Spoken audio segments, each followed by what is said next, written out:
Hi, everybody, and welcome back to Mile High Huddle SI. I am your host, Kim Becker, and joining me is Chad Jensen. Now, Chad, the Denver Broncos have hit the midseason point, and they are sitting at 3-5. It's surely been a roller coaster up until this point, and with all of the injuries, it's been tough to really evaluate where this team stands. But which position groups do you see really emerging as top graded in this unit so far? Man, in a perfect world, you'd love to be able to say quarterback, but unfortunately, with the injuries and Drew Lock's struggles, they're probably one of the worst graded position groups at this point, at the midway point of the season. Right now, the defensive line, despite losing two of their three day one starters, the defensive line emerges with the best grade at the midway point, hanging in there with a B minus. Next are the safeties, and it's still not great. It could be better, but they're at a C plus.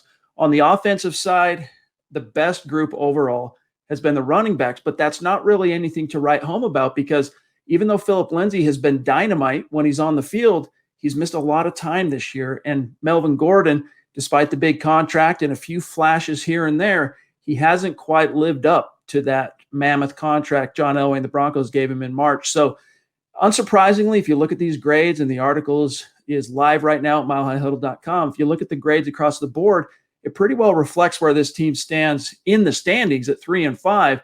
It's a team that is really struggling to overcome all the personnel losses and their relative youth and inexperience in the wake of an offseason in which they lost 1,400 practice reps between OTAs and preseason. So we'll see if they can turn the ship around. But right now, the grades, just like the overall record, aren't good.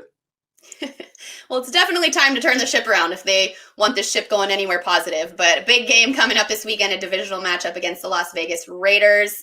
Hopefully they can bring those grades up. Chad, thanks so much for your insight. Thanks, Kim.